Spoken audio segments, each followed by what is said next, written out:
Rowan Manahan.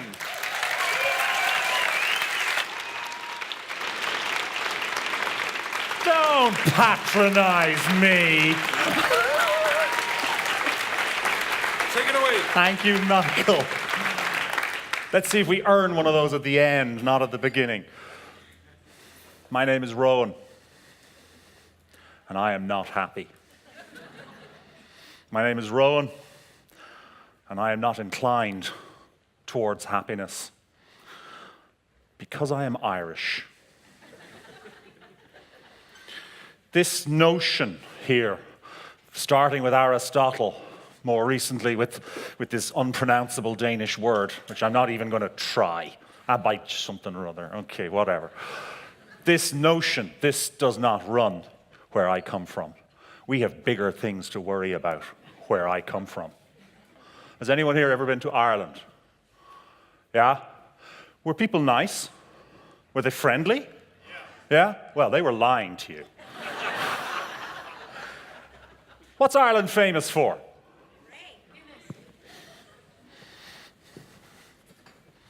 Thank you. In Ireland, we get a lot of rain. I mean a lot of rain. Donald Trump himself says that in Ireland, it rains 379 days a year. Bigly. Now that may be an alternative fact, but here are some real anecdotes. This is my birthday last year, mid-July. This is the Garden Summer Festival. This is Midsummer's Day. And here is the end of year celebration for the summer holidays in the local school. Now, we all know that the plural of anecdotes is not data. So let me give you some data, given that we don't trust Trump and we don't trust anecdotal evidence. Here's some real data. This is from the Irish Weather Service, the Met Éireann Weather Service, and this is the rainfall map averaged over 20 years of how many millimeters of rain falls by region in Ireland. And just as a guideline, this is how tall I am.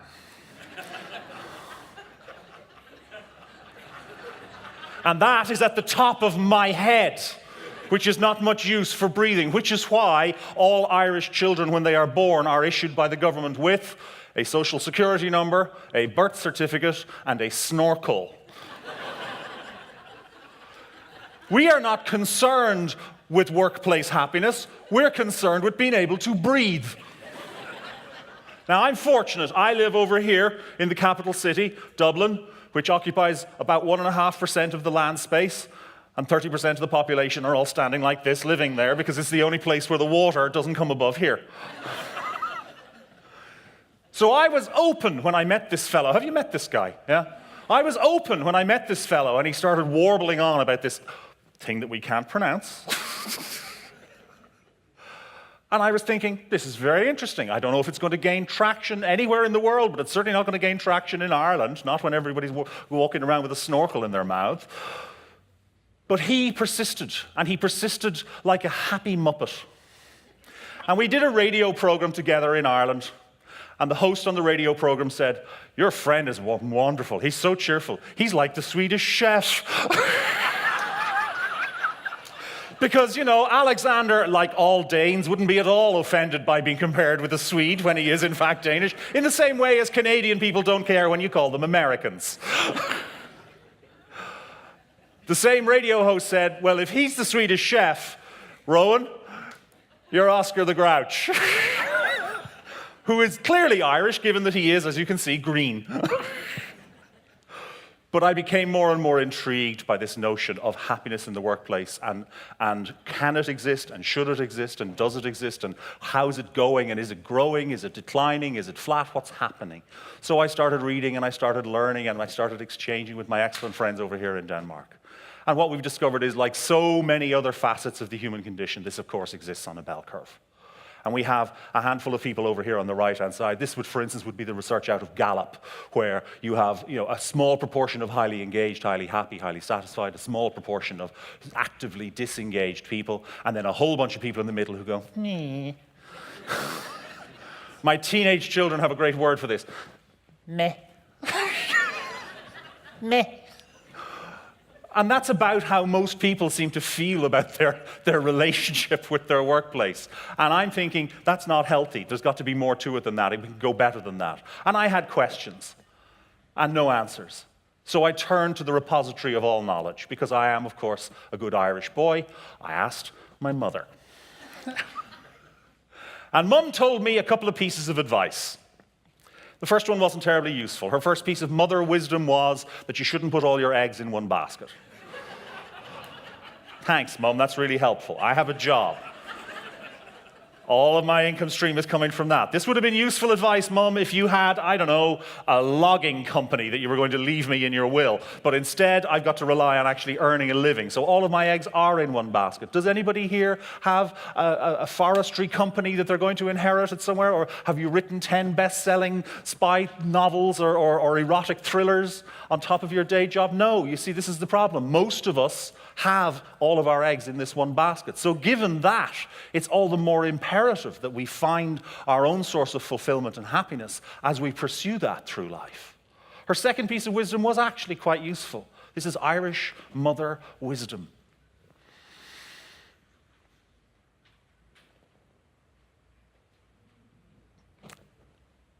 People seem to stand in your way. People seem to be like a roadblock. People seem to be like a big rock in the middle of the road sometimes. And they're not doing that to undermine you. They're not doing that to belittle you. They're not doing that because they have a problem with you. They're doing that because they don't even know you're there. They're too busy paying attention to their own very important lives. People aren't against you. This means that your happiness becomes ever more important as being your responsibility. No one else, with the exception possibly of your mother, cares whether you're happy in life. You have to seek this out. This is why only a handful of people are actively pursuing this stuff. The rest are reading about it and going, oh, what a great idea, but not actually doing anything about it. And the third piece of wisdom in terms of how to pursue this through the course of one's working career, well, actually, this wasn't original, now that I think of it. She stole that, because she is, after all, Irish. This was Louis Pasteur who originally said that, but that's okay. We don't mind. So the first question, fundamental question here is, why does this matter? And I came across a beautiful remark from an English writer called Christopher Morley, and he talked about the 3 ingredients for a fulfilling life. And that is your life. That's your lifespan. He said a fulfilling life will have learning, earning, and yearning in it. But I don't think he realized how prophetic his words were and how they applied as we look at it in people's working lives. Because if you think about the span of a life, your first period is, of course, the learning years. And here you have no responsibility, no one expects anything of you. Pass a few exams, turn up at school, you don't have to pay for anything. Life is easy. Life is good from that point. So you have no brackets on your aspirations. You are unfettered in terms of your dreams and your hopes. For myself, I was going to be a train driver during the week and a fireman on the weekends. That was what I was going to do with my life when I was 4 or 5 years of age. I come out of education and I move into the earning years, as so many of us do. And what do they talk about? The only two certainties are death and taxes. I'm sure it was an Irish person who invented that expression. So cheerless. Probably Samuel Beckett. But what happens here is a lot of the dreams and a lot of the aspirations get suppressed. They get suppressed into an overriding concern for security. And I think we could spell security with a $sign at the beginning or a euro sign instead of the E. Because an awful lot of it centers around paying for things and having the wherewithal to afford to be able to live. And this is why what I observe far too often when I'm dealing with older clients is that the latter stage of their lives becomes the yearning years, where they're looking back here and they're saying, I wish, if only, if only, if only. You may have seen that this was translated all over the world, the top 5 regrets of the dying.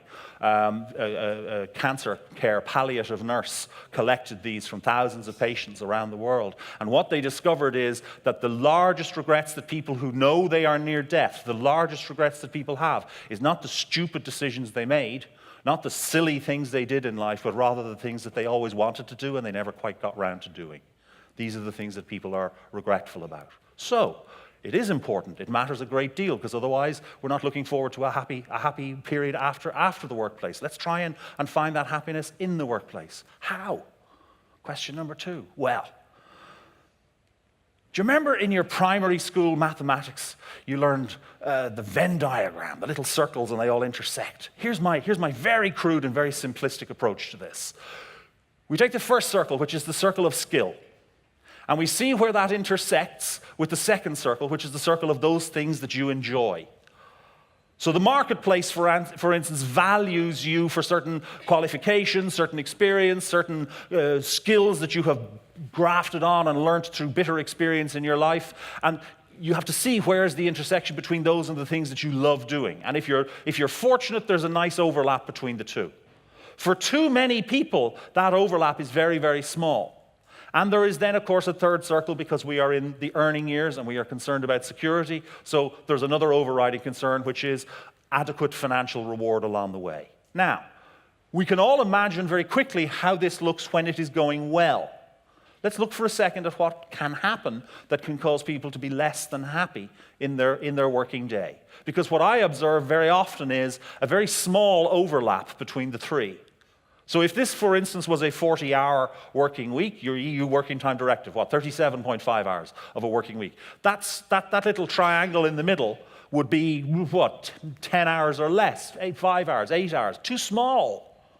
So how do we make it bigger? Well, here, as I say, is how sometimes I see it going wrong. This is my case study of one, my example for myself. I was working in a big corporation. I was in the marketing department. And then I grew up and got sense. Okay.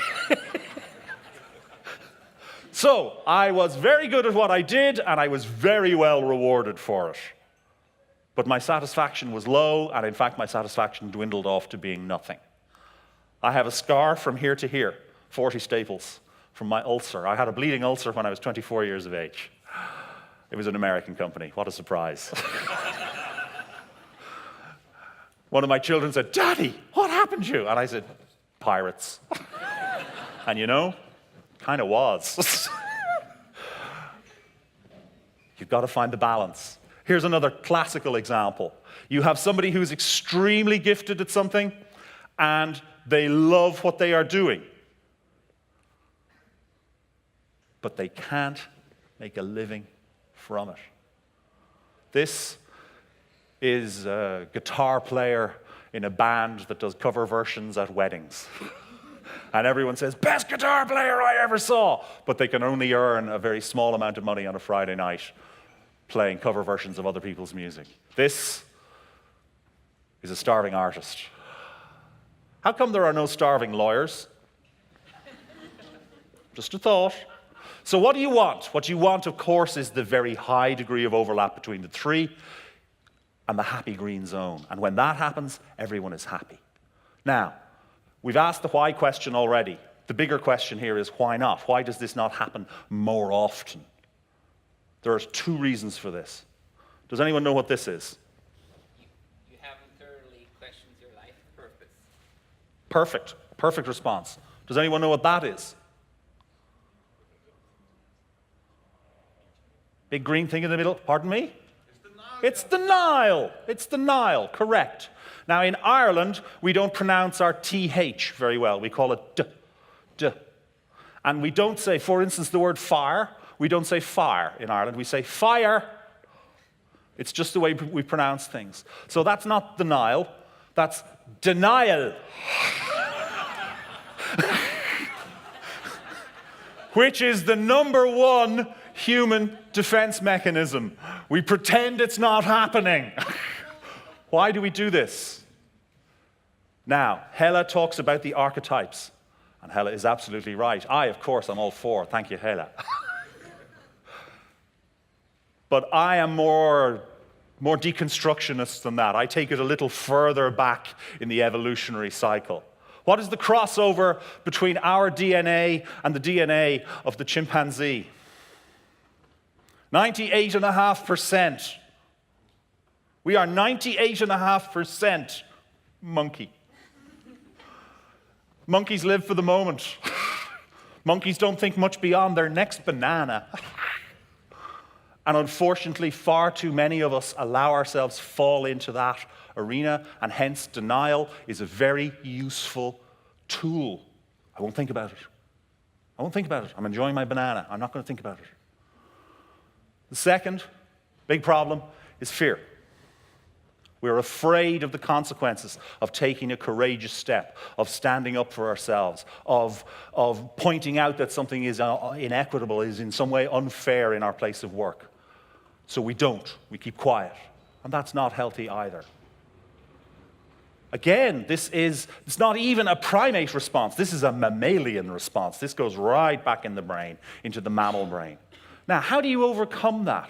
Well, we watch people do this at a different stage in their lives all the time, but we rarely seem to be able to bring that to bear on our daily lives. Let me give you an example.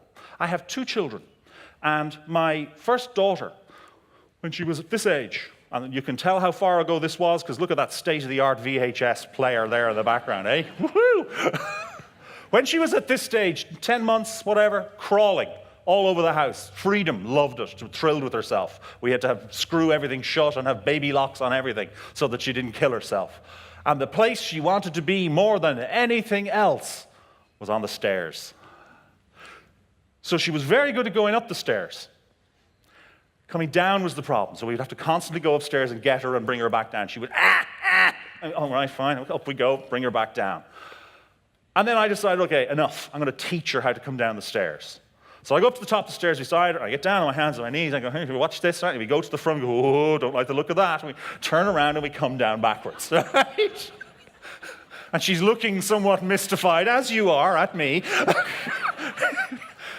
And I go, no, see, it's dangerous. You turn around, you go backwards, right? Okay. I said, here, come on, we'll try it together. And I gradually encouraged her, and I hugged in close, and I stayed right behind her, and we started to go down the stairs backwards together. And 2 days later, she is sliding down the stairs. She is Wonder Woman. She is delighted with herself, and we have much more freedom because we're not having to constantly go and deal with her. Now, that by itself, nice little moment. Ha-ha. A few days later, we're out in the garden, and she comes to the front door of the house where there is a change from sandstone to tarmac macadam. And she goes, there's no change in height. It's just a change of color. But it was unfamiliar, and therefore dangerous, and therefore you go backwards. We're in the park. She's coming from off the grass to where we are. We're having a little picnic on the grass, and she goes over onto the pathway. And then she comes back. And then she goes again. And then the 4th time, she comes and she goes, bing, little cognitive connection being made in the brain. Her little monkey brain sent the message up to her human brain, that last little 1.5%, saying, this is safe, you can go forwards. And she made the connection. That is overcoming fear. That's overcoming a very simple fear. We all did it in our lives. We've all observed other people's children or our own children doing the same thing. And yet, as adults, we find it increasingly difficult to bring that sensibility to bear on the real world in front of us. Isn't that strange? So, why does this matter? Why do we have to bring this and give so much thought and energy and bring everybody together here from 19 countries to talk and think about this? Because otherwise, we're receding back into our monkey consciousness and we're not evolving. We need to evolve our ideas around this. We need to look forward as a species. I heard someone express the idea about there being limits on human achievement and so on and so forth, and then someone say, no, the sky's the limit. And my mother used the famous remark, which was, if the sky is the limit, why are there footprints on the moon? The sky's not the limit on this. We can go as far as we choose to go. We have to take the decision to do it. And that ultimately is about expressing desire and exerting control. This is an English politician called Tony Benn, died a couple of years ago. Very, very clever, very erudite man. And I loved this expression. So, if you as an individual, as a manager, if you as a department head, if you as a senior executive in your company, make the decision that your people are going to be difficult to manage, difficult to govern, then you're looking forward. If you as an individual are saying, I want to take this to the next level and I deserve happiness as I go forward in my working life, then you are saying, you are making a pact with yourself that I will remain educated. I will make myself more and more confident on a daily basis. I will look for opportunities to do that. And I will be as healthy in my head as I can as I'm bringing that concept forward out into the world. Because again, remember, they're not against you. They are for themselves. No one's standing in your way except you. Now, as I leave you and go back to Ireland, thanks for this, by the way. This could be very useful when I get home. It occurs to me that I have two ways of looking at this. I can take the way I've always thought about Ireland and the character I have portrayed for many years in life, or I can think the way another little Irish man once did in the past.